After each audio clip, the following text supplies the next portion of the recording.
Olá, hoje no Saúde Agora vamos falar sobre a endometriose.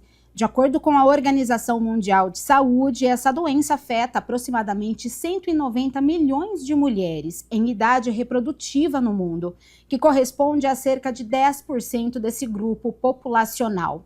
No Brasil, as estimativas apontam que cerca de 8 milhões de mulheres convivem com a doença.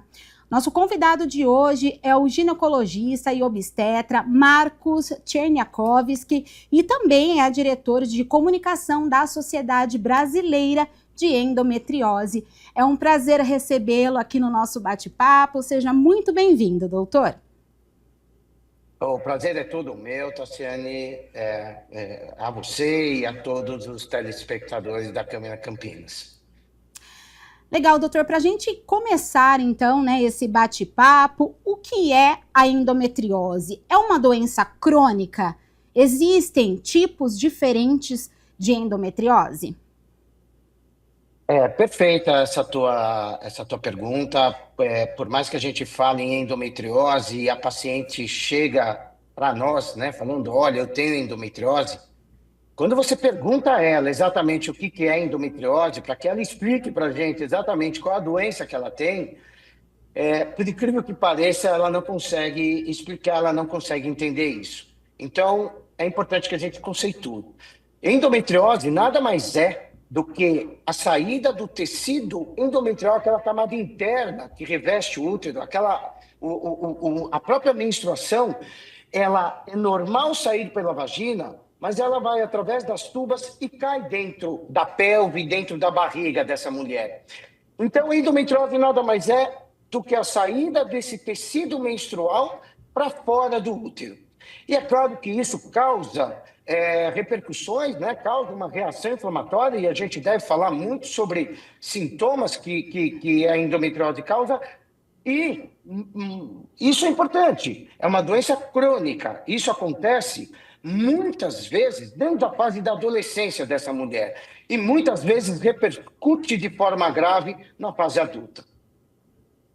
Perfeito, doutor. A gente vai falar um pouquinho, sim, sobre os sintomas, né? Mas queria que o senhor explicasse exatamente quais são as causas, né? O senhor já deu aí esse início falando que acomete também, principalmente, né, adolescentes, ali no primeiro ciclo menstrual. Algumas mulheres, elas tendem dificuldade de identificar quais são os sintomas, porque em algumas mulheres a cólica é um pouquinho mais forte, o ciclo mesmo, né, menstrual é intenso, tem uma quantidade, né, significativa de sangramento. Como que é, então, identificado a endometriose?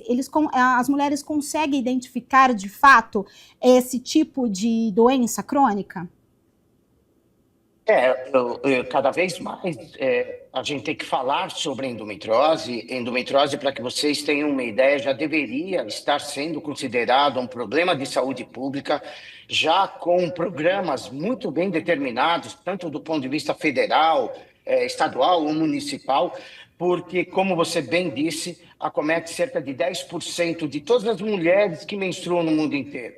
E nós estamos falando de cerca de 200 milhões de mulheres no mundo e, como você mesmo falou, 8 milhões de mulheres brasileiras.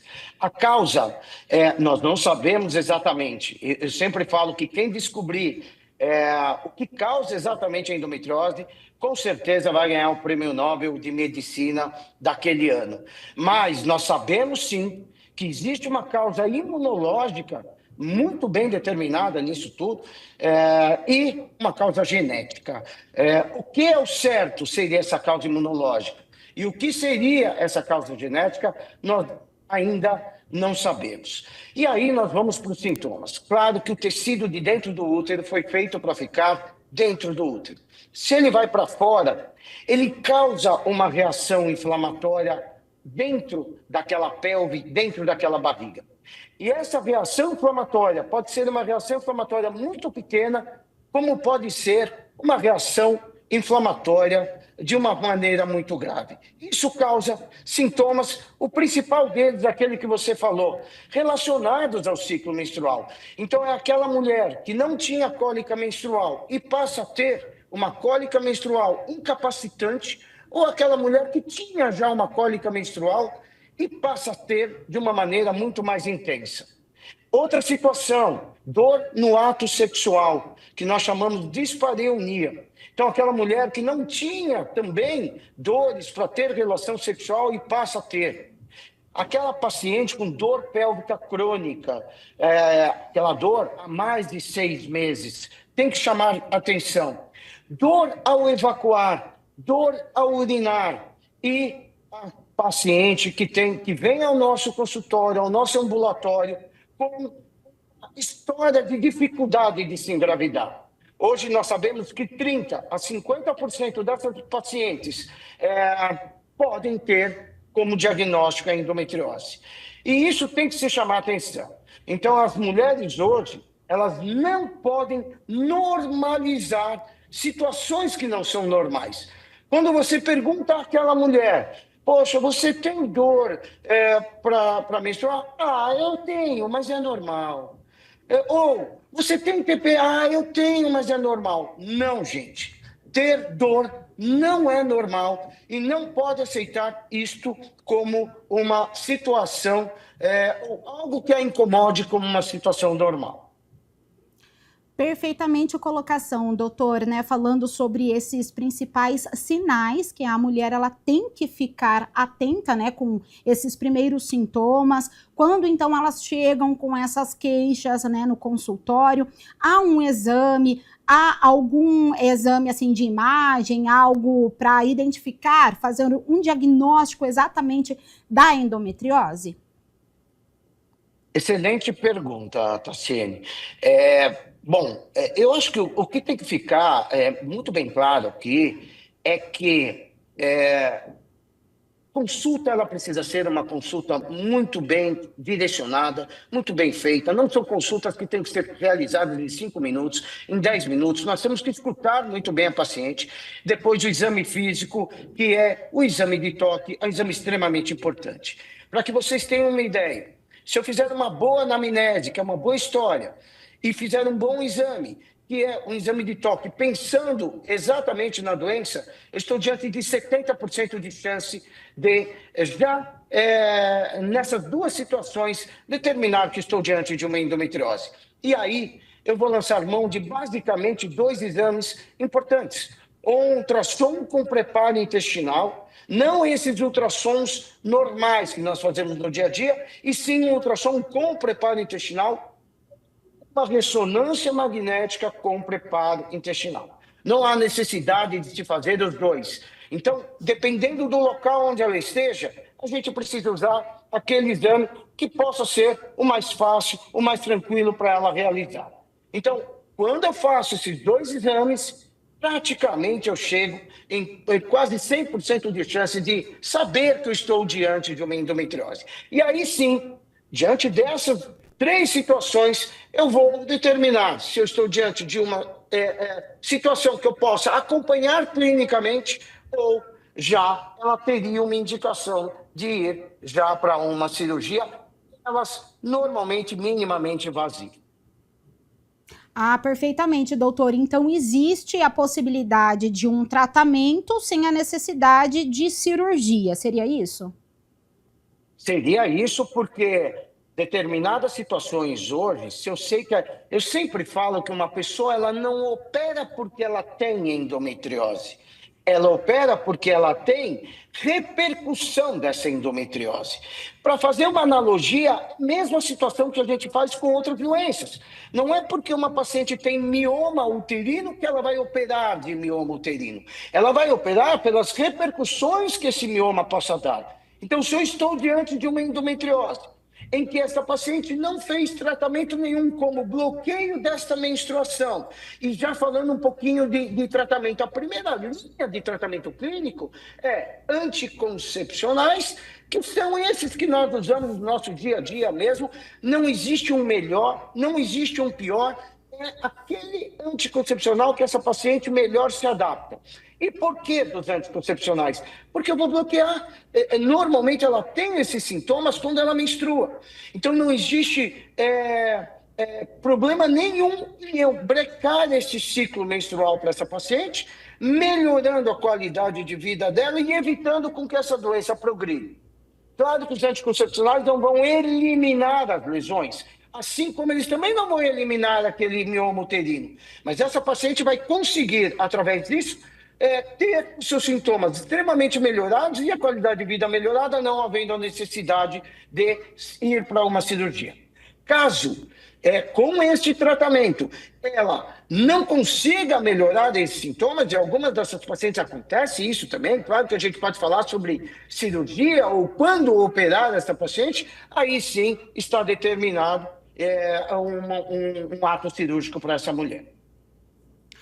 Doutor, a gente fala, né, sobre essa questão do lado emocional também, né? O senhor fez essa colocação em relação à qualidade, né, de vida, de bem-estar também da mulher, não só o sintoma físico, né, mas também acaba envolvendo aí uma questão do lado emocional, né? Qualidade de vida, assim, a rotina do dia a dia, trabalho, a vida pessoal, a vida profissional. A gente falou, entrou na questão sobre a relação também da endometriose em relação à infertilidade da mulher. Algumas mulheres têm essa dificuldade de engravidar. Depois que ela faz o tratamento ou com métodos normais, né, sem a cirurgia, ela continua tendo algum tipo de sintoma, tem alguma reação da medicação ou desse tratamento, algum efeito colateral também que vá prejudicar de certa forma? Não, excelente pergunta, Tassiane. Hoje, endometriose, eu sempre falo que o Marcos sozinho não trata mais endometriose. A gente precisa de outros profissionais que estejam junto com a gente. Então, se nós percebemos que a paciente se abalou muito com a endometriose, com esse diagnóstico, o acompanhamento psicológico é importante para que ela realmente conviva e saiba conviver com isso. A parte de uma nutricionista. Hoje a gente sabe que existem alimentos mais inflamatórios, alimentos menos inflamatórios. Então, uma orientação nutricional para essa paciente é extremamente importante. Atividade física, extremamente importante. O nosso melhor anti-inflamatório que nós temos no nosso corpo é endorfina, e a atividade física libera endorfina. Então, eu falo o seguinte, que ela não pode aceitar que a endometriose seja maior que ela. É maior que a endometriose. Então, tudo que a endometriose quer é que ela fique para baixo, fique depressiva, não queira fazer nada, ela vai estar fazendo o jogo da endometriose. Porque quando uma pessoa fica depressiva, fica para baixo, sem vontade de fazer nada, isso baixa a imunidade dela e existe uma propensão ainda maior para que a endometriose se alastre e aumente essa qualidade de vida pior. Portanto, ela precisa mudar as atividades que ela faz no dia a dia. E dá para se conviver muito bem com a endometriose. Endometriose não é um diagnóstico final, e muitas vezes essa paciente chega, olha, eu estou com uma doença que não tem cura, que ela tem controle apenas. Mas não tem problema, é melhor que a gente controle mesmo, e isso acontece com qualquer outra doença que a gente tem no nosso dia a dia. Tá? Então, essa é a mensagem que tem que ficar para essas mulheres. Muito esclarecedor, então, as suas respostas, doutora. A gente, então, tem que ficar atento mesmo, né, a esses sinais. O que a mulher não pode deixar é realmente de sentir, né, o que o seu organismo está pedindo, né, prestar atenção no nosso corpo, prestar atenção no nosso organismo e realmente chegar no consultório e fazer os exames de rotina. Eu acho que essa é a primeira opção que a pessoa tem, né? A primeira questão que a mulher ela vai conhecer o seu corpo, conhecer os seus sintomas para poder então chegar nesse diagnóstico para fazer um tratamento adequado, né? Não, exatamente. Se uma mulher ouvir do colega médico de que essa é uma situação normal, de que ela tem que conviver com esses sintomas, com essa situação que a incomode, sinceramente, ela tem que procurar outras opiniões e procurar alguém que a abrace e alguém que acredite exatamente naquilo que ela está sentindo. Não é incomum uma paciente passar por 3, 4, 5 colegas e chegar ao nosso consultório ou ao ambulatório lá da Faculdade de Medicina do ABC, da qual eu chefio, e nós falarmos, olha, agora vamos examinar, e ela estranhar que ela está sendo examinada, porque ninguém a examinou, ninguém a escutou. Então, isso que você falou é extremamente importante. Não aceite como normal você ter dor. Tá? Isso eu acho que é o mais importante. E não se preocupem também em relação à cirurgia.